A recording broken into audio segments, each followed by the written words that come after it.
for the school youth, and I think I'm answer. Yo.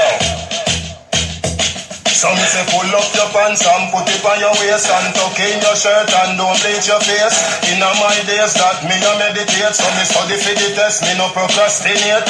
Early to school, me no have time for late. Sit down in a exam, am I the great? Me no get nothing less than 98. When school open, me never abide the gate. School youth, no pants too tight. This a no dancing dynamite. Make your mother proud, you no see how she fight. Pleasant evening, listeners. Yes, we like to see our young boys and girls getting 98s in school, going to school well attired and so on. So this evening we will be discussing the removal of auxiliary fees from high school. I am your host, Kimberley Thompson, and I have with me on the phone line a PNP-YO divisional rep for Portmore Division, Miss Shandona Burton, and we will be discussing this together. Looking at the Minister of Education's proposal to remove auxiliary fees out of school and examine the possible effects that this will have on our education system is really where we are at this evening. You can text your comments to 330-1887. Before we proceed though, let us examine the definition of auxiliary fees. Auxiliary in itself means giving assistance or support, additional, supplementary, acting as a subsidiary.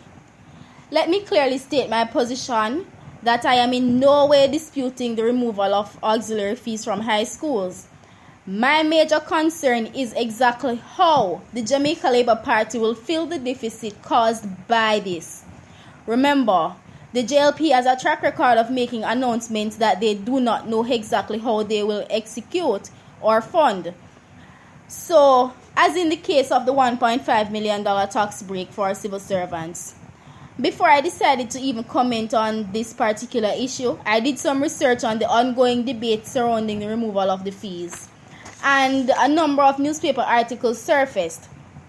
I dare say, unless the Jamaica Labour Party is able to state clearly how they will fund the schools and outline the source of funding for long-term sustainability of the free school program, I unapologetically agree with the views of the People's National Party on the subject.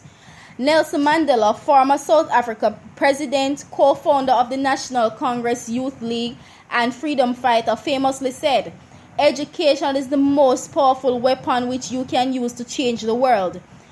It must never," end of quote, "it must never be tampered with."